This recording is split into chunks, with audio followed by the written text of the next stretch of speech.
Hello, everyone. This is Craig, speaking from both the Acid Horizon and LEPHT HAND podcasts.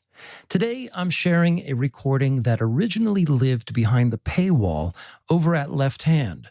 We're releasing it publicly as a way to tide listeners over while Adam and I take what is, believe it or not, an extremely rare but well-earned, roughly 2-week hiatus from posting new episodes.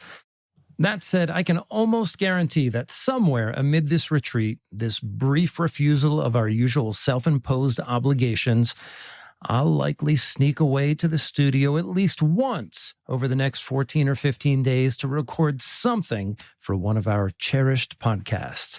My thoroughly inculcated manic tendencies remain the great enemy of my anti-work politics, and I'm sure the good old Dr. Lacan would have more than a few words to say about that. In any case, what we do at Acid Horizon and LEPHT HAND is not always joyful in the easy sense, but it is meaningful. We genuinely believe we are contributing to the enlargement of a conversation and a community, and it has been deeply rewarding to build that with all of you. I usually begin episodes with announcements and expressions of gratitude, and this introduction will be no exception. But as we come to the end of 2025, there are a few things worth acknowledging more directly, perhaps even doing a brief emotional check-in with you. Many of you know that Adam and I were both working with Repeater Books, and that we were ultimately forced to walk away from our investment in both Repeater and the Zero imprints. That departure meant the loss of a significant source of income. Had it not been for the support of listeners, especially those of you who joined around this time last year, it's not an exaggeration to say that we would have faced a serious personal financial crisis, the both of us. In the aftermath of that rupture, it became clear that we needed to insulate ourselves against the possibility of a similar catastrophe in the future. That meant affirming our creative independence while summoning a fairly Herculean degree of administrative endurance. Out of that pressure, and with a good deal of necessity, we accelerated the creation of Ocular Editions and acidhorizonresearchcommons. Both of those projects were destinations we had been inching toward ever since the earliest days of the podcast. But it was a combination of urgency, listener good faith, and collective trust that allowed us to move forward when we did. Those efforts generated just enough stability to keep this whole operation alive, and even, at moments, thriving. And for that, we owe you genuine thanks. If you took the class with Grafton or Jeremy, or if you supported or worked with the Acephalus deck or the Vintagia deck, you played no small part in keeping these podcasts standing firm against considerable headwinds. With that said, let's move to a few concrete updates. At the time of this recording, there are currently no standard Acephalus decks available in our web store, though we still do have a small number of Vintagia decks in circulation and some specialty Acephalus decks. We do also have a limited reserve of Acephalus decks, and some of those may be released once we receive the printed copies of the Acephalus Compendium, which is now deep in the production process and will hopefully be nearing delivery to my home studio in the next few weeks. This year has been, by necessity, a sink-or-swim education in Adobe InDesign for myself. That's the platform I've been using to design covers and interior layouts. The Acephalus Compendium itself is a full-color grimoire, a tome. It includes reproductions of Noah Trapolino's paintings alongside several essays and critical texts. It's best thought of as a folio or coffee table art book, and it has easily been the most challenging design project I've taken on to date. I'm genuinely proud of the result, and we are very excited to finally place it in your hands. Also, each day I am still doing fulfillment of decks. If you supported the Acephalus or Vintagia campaign and you have not received your items, please reach out to me. I am manifesting the utmost vigilance and staying on top of those orders. Looking ahead, I also want to share a glimpse of what's coming further down the road. A close friend, and actually he's a neighbor of mine too, Jack Bagby, who some of you know from both podcasts. Recently, he approached me with the idea of developing a tarot deck inspired by the philosophy of Henri Bergson. And given our podcast's involvement with the Durations Festival and the deep relationship that Deleuze shares with Bergson and the interesting relationship that Bataille shares with Bergson, this immediately struck me as fertile ground for a new project. This project will immerse me personally in Bergson's work while allowing us to explore a fin de siècle aesthetic through the form of an oracle deck. Jack has already developed several compelling cards and conceptual frameworks, and we're aiming carefully and patiently for a release toward the end of 2026. That's something genuinely exciting to look forward to. This year also brought changes that deserve acknowledgement. We parted ways with Will, one of the founding members of the podcast. Will made important contributions in earlier years, and we remain appreciative of the foundational work that he did. He is continuing his projects independently, particularly through a group hosted on Discord, and if you're interested in his current work, he can be found through public channels like Twitter. Amid a year marked by both losses and momentum, there are also real reasons for excitement. In 2026, the Acid Horizon Research Commons will launch a new slate of courses featuring thinkers working at the edges of philosophy, politics, ecology, aesthetics, and more. These courses are designed as focused, 4-week intensives, each capped at 35 participants to foster real engagement between students and instructors. Every course is archived and will be placed inside the AHRC Legacy Library.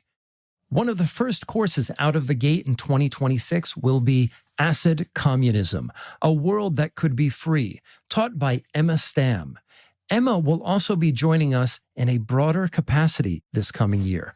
I first encountered her work through the Weird Studies community, and her interests, acid communism, psychedelia, weird theory, and left politics, align deeply with the directions we are taking at LEPHT HAND.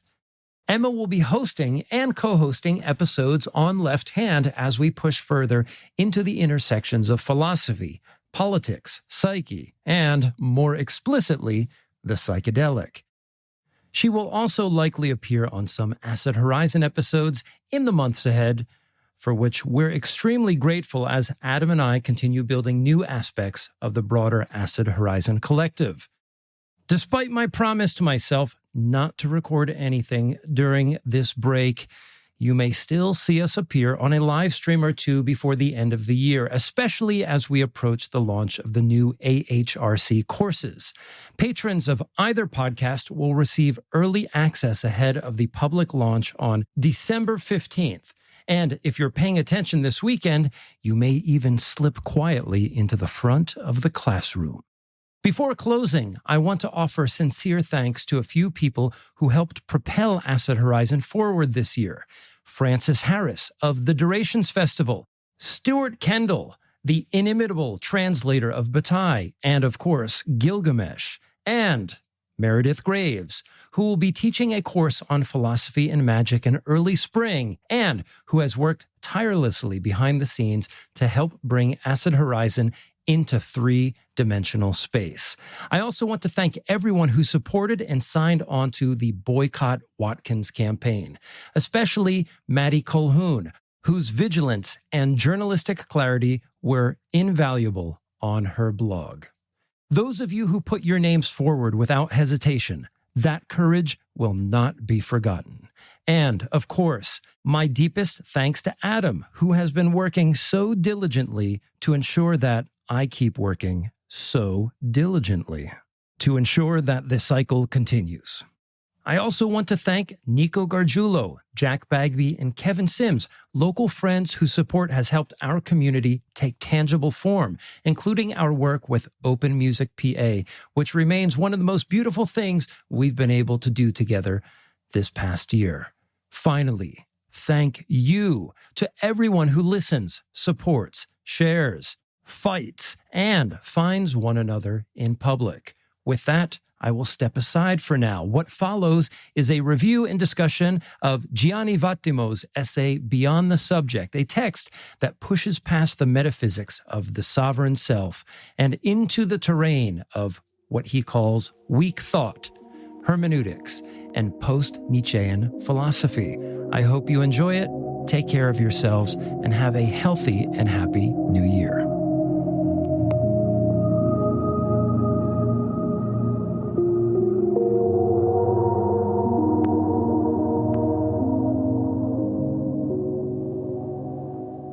This is Left Hand, and I am your host, Sarepty, a.k.a. Craig of the Acid Horizon podcast, and this is a Patreon-exclusive mini monologue.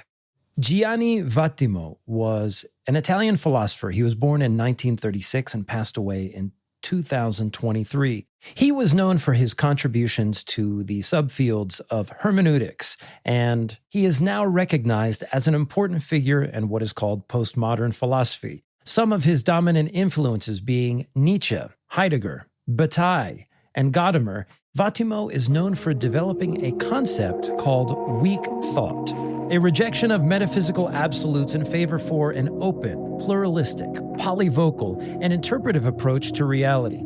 His work explores the dissolution of objective structures in favor of a historical and linguistic contingency, and he argues that truth is always mediated through interpretation, rather than discovered as an essence. Vattimo's reading of Nietzsche in what we will look at today, his essay Beyond the Subject, extends this framework, showing how Nietzsche's concept of the Übermensch should not be understood as a sovereign figure, a figure of domination, as is often the case in conventional and particularly right-wing readings of Nietzsche's work, but that the Übermensch is instead a paradigm of hermeneutic openness and continuous reinterpretation. And there are a couple of reasons that I want to take a look at Vattimo's work, especially on Left Hand, because it falls in line with many of the themes that we have covered here, particularly the notion of desubjectivation and how Vattimo's particular interpretation of Nietzsche intends to go beyond a metaphysics of pure becoming that we see in someone like Deleuze or in Deleuze and Guattari. And one of the principal concepts that's derived from Vattimo's reading of Nietzsche in this particular lineage of thought is his concept of a weak conception of being, or a weak ontology. And for him, what that means is that power is not an essence. And for Vattimo, ultimately, the concept of the Übermensch and even the concept of the will to power is not meant to be a vitalist force in the raw, but it is an interpretive force. It is a hermeneutical force, one that ultimately intends to undermine all metaphysical constructions, including something like the concept of becoming or pure becoming that we see in Deleuze, like I mentioned. In Beyond the Subject, Vattimo writes, "The theory of the will to power seems to lay the foundations for an ontology that repudiates precisely those elements of power which have dominated Western thinking and is actually pointed to a weak conception of being."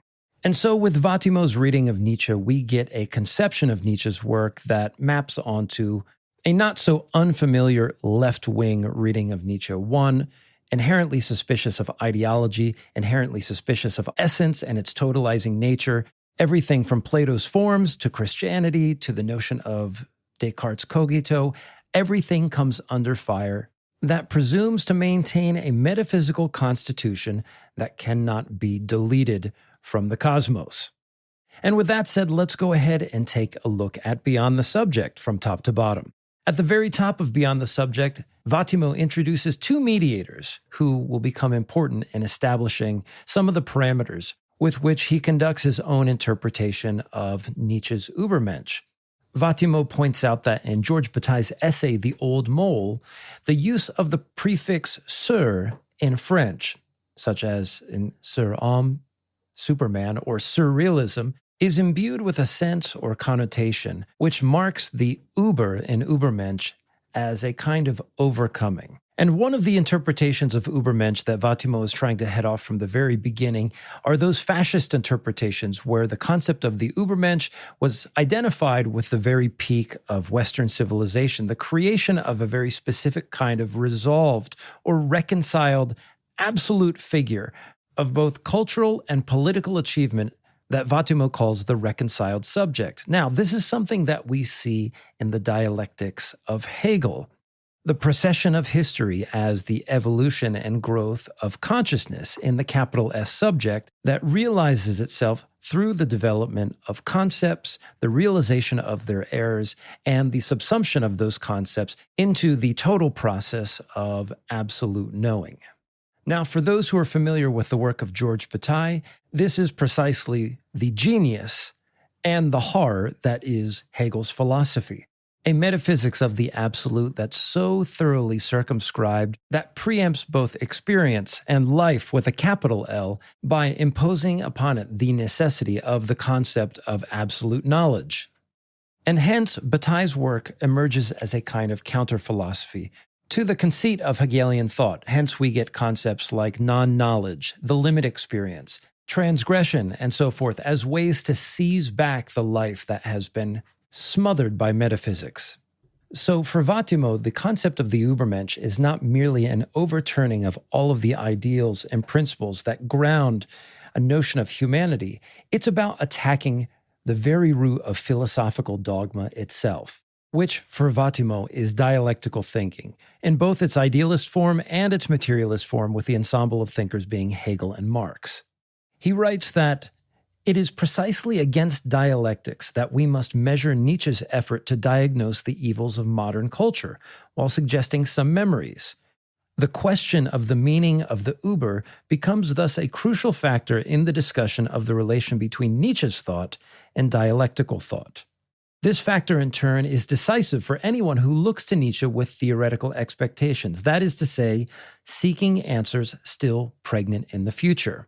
And so one of the very specific things that Vattimo is taking aim at here is the conception of history, which falls out of the Hegelian Marxist tradition, and the notion of futurity that's bound up with it.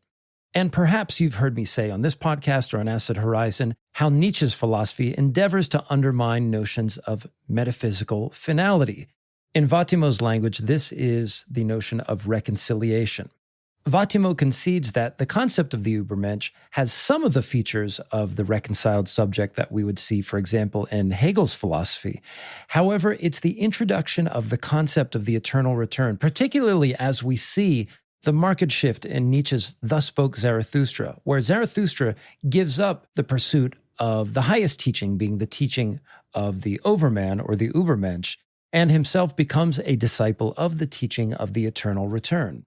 For Vattimo, the meaning of the eternal return or eternal recurrence and its embrace involves, as he writes, the coincidence of event and sense. In the affirmation of the eternal return of the same, what we are afforded is the abolition of a kind of futurity, one upon which we hang the hope of the ultimacy of a certain kind of being. In other words, a notion or an ideal that divests us from the immediacy of experience and our affirmation of life at any given moment. Perhaps you remember my recent discussion with Keegan Kjeldsen of the Nietzsche podcast, where we talked about the image of Zarathustra sleeping at noon, at midday. This is the part of the day where the sun is at its highest point, and it remains equidistant between two horizons. The horizon of our animality and the opposing horizon of the Übermensch. Now, the one way that this image may differ fundamentally from a dialectical image is that there is both a suspension and an ambivalence, a being caught in between each one of these horizons, but rather than it being a way of despair, for Nietzsche, this image evokes a kind of equanimity, but not necessarily an image of peace. It is the kind of stoic equanimity that one faces when entering the most turbulent of becomings. Now, Vattimo imagines that the Hegelian or the Marxist might come back on this depiction of the Übermensch by saying that, well, what you're talking about is just another name for the self-transparency of the spirit, or from the Marxist standpoint, what you are describing is the unalienated subject, emancipated from the division of labor and the fetters of ideology, as he writes. And in the Marxist sense, once man has mastered his Promethean capacities and freed himself through the vectors of seizing the means of production, then a new humanity can begin. But for Vattimo, this conception of freedom, in the Nietzschean sense, does not go far enough. And he believes that even if the coincidence of event and sense were to take place, it's not merely an identity with that identification that's enough. In fact, the form of emancipation that Vattimo is pointing towards is one that ultimately is capable of extricating itself from the notion of the subject and subjectivity itself. Vattimo writes, "The very notion of subject is in fact the constant target of Nietzsche's unmasking of the contents of metaphysics and Platonic Christian morality. The problem with the subject in the history of metaphysics is that the notion of the subject has been treated as an originary metaphysical object, when in point of fact, every notion of the subject, every metaphysical construct that we know to be the subject is one that arises out of a set of historical contingencies which makes the subject itself a superficial characteristic among many others that derive from something else, which, in Vattimo's view, is Nietzsche's will to power. But one of the qualifications that Vattimo makes is that even the notion of power itself can be reified and considered as a sort of transcendental object. Vattimo notes that when Nietzsche was writing about the Übermensch, he recorded this insight. Power has not yet been able to come into being as such. What we get, rather, are its effects. But when these are marked as effects of a power, they are as if translated into a completely different language. And for Vattimo, the very term power, as he writes, is already a translation. Or better, power is only given through its effects, and these are ultimately translations, or metaphors. And so, even with Nietzsche's concept of the will to power, which sought to undermine the notion of transcendental objects, things in themselves, we run right up to the precipice that Nietzsche himself was trying to avoid. And so, to illustrate this, Vattimo turns to Nietzsche's Twilight of the Idols, where Nietzsche writes about the four great errors. So imagine for a moment someone sleeping, and they hear the distant sound of a cannon being shot. And they hear this amidst having a dream. And the person who hears this cannon shot in a field far away, for example, might link the sound of the cannon to the story that they hear in the dream, which in the context of the dream seems to be its cause and its explanation. And so what Vattimo holds here is that the will, consciousness, and the notion of the I are afterproducts in this particular construct. Under the traditional or dogmatic image of the concept of the subject, it is the I that exists first, and the will and the consciousness are essential causal forces that determine these actions. But Nietzsche inverts this logic, and he critiques a belief in causality, arguing that it is firmly established as an empirical fact only because it is imposed afterwards. We see a similar iteration of Nietzsche's concept of the subject or the I coming afterwards in the philosophy of Deleuze-Guattari in many places, but notably in Anti-Oedipus in chapter 1, when they talk about the synthesis of consummation or consumption. Very quickly, in Deleuze-Guattari's theory of desiring production, they say that the social field is rife with all kinds of phenomenon and forces, which are realized in a series of syntheses. 3 syntheses, in fact, including the connective synthesis and the disjunctive synthesis. So in the social field, amidst all of the connections that are forming and the modes of disjunction and delineation that occur, there is this other synthesis which then both produce and consume intensities, as they say. And perhaps the simple or conventional way to put this is think about the manners of expression and the mode or manner in which a certain notion of subjectivity is realized. How, for example, given an entire spectrum of pleasure and pain and everything else that jostles or bumps us into a kind of self-consciousness, there is a movement by which all of that is circumscribed by an understanding of the self. And for Deleuze and Guattari, that comes after everything else. In Vattimo's language, he writes, the subject is not a primum to which we can dialectically return, for it is itself a surface effect and has become a fiction, a play on words. And what this understanding of the subject does is that it terminates the presupposition of a subject-object distinction that we see in dialectical thinking. But what it also does is it undermines the notion of causality as a given, which then attends to the notion of responsibility that allows us to be subjugated by things like guilt, resentment, and bad conscience. And thus, what follows this notion of responsibility then, of course, is the furnishing of society with a priesthood who is not only responsible for the dissemination of morality, but the judgment of those whose actions do not fall into line. As Vattimo writes, these priests are those who wanted to find at all costs those who were responsible in order to impose and inflict penalties. That is, in order to exercise one of the most basic aspects of power. And to be sure, the notion of power and subjectivity that Vattimo puts forward is one that is produced. And the way that our social reality, the subject, and history itself is produced is through a series of translations, through interpretations. And thus, it is through the very construction of these metaphors that we understand the metaphor of force that Nietzsche himself points to in his own anti-metaphysics. And so we see Vattimo holding very close to that very famous quote by Nietzsche, "There are no facts, only interpretations," where our understanding of the world and ourselves as subjects comes about through the playful and violent creation of meaning and metaphors. Vattimo writes, "The surfacing of the metaphorical produced character of metaphysical notions, such as the thing and object, does not lead to the recovery of a more fundamental structure of production, but to the overt generalization of production itself." So with something like the death of God, we realize that meaning is no longer found in objective structures, but in this process of interpretive production and the reclamation of that power. The dissipation of metaphysical illusions is not just a way to find truth, but for Nietzsche, this is the production of truths through interpretation itself.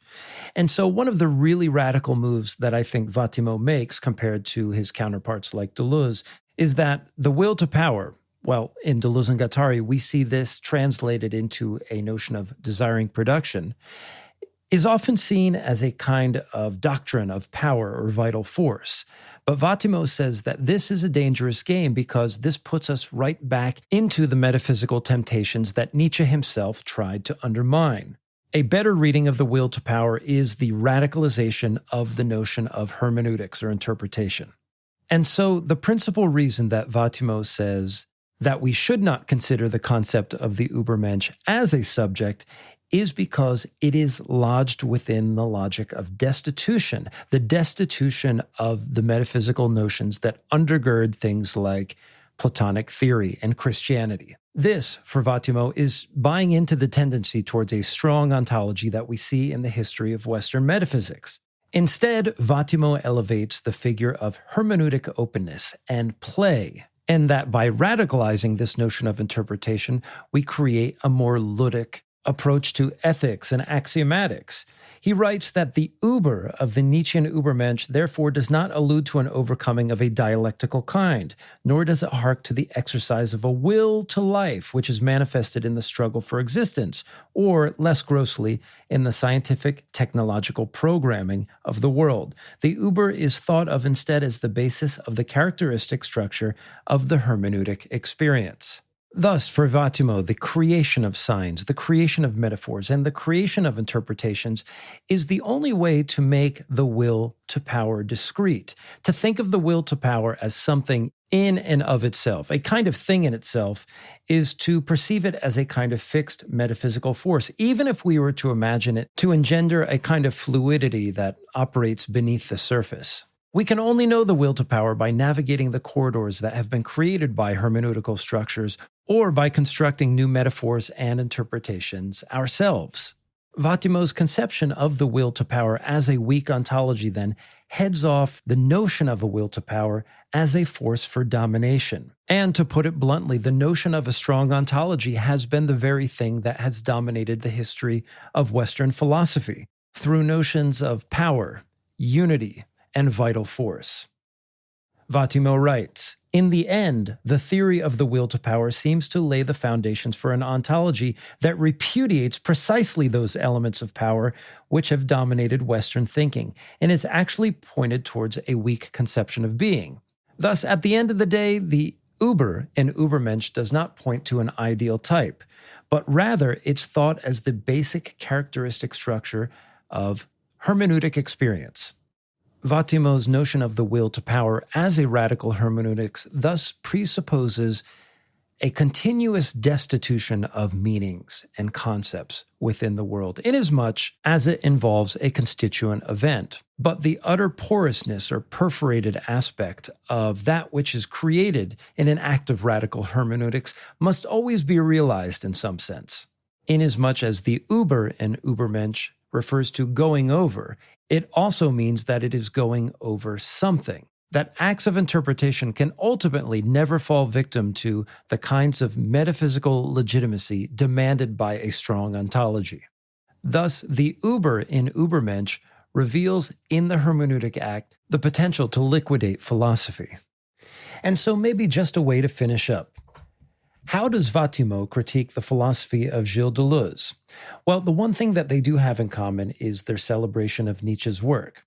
However, Vattimo critiques how French theory, particularly Deleuze, reduces Nietzsche to a celebration of creative desire, multiplicity, and difference, without sufficiently considering Nietzsche's hermeneutic destabilization of these very concepts. So just to go back to the very famous Nietzsche quote, "There are no such thing as facts, only interpretations," the very development of a concept and the ossification of a concept as such belies the fundamental character of Nietzsche's anti-metaphysical position. Moreover, Vattimo says in passing that Deleuze's interpretation glorifies the simulacrum as it's laid out in difference and repetition. And to quote, "Beyond schematizations, though it remains true that Deleuze's theoretical proposal, indifference and repetition, for example, entails a glorification of the simulacrum that falls neatly in line with the absolutization of appearance, which in turn rests on the attribution to becoming of the strong, affirmative, imposing traits of being."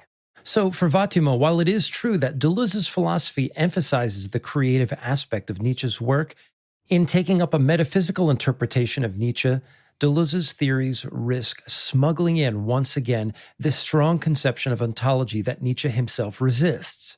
And while I believe it is true that Deleuze and Deleuze and Guattari take up a kind of vitalist ontology, they are very careful about this term. In fact, their very specific form of vitalism, which emphasizes a passive synthesis, or what they call contemplations, I believe arguably sits easier with this notion of a weak ontology that Vattimo is putting forward.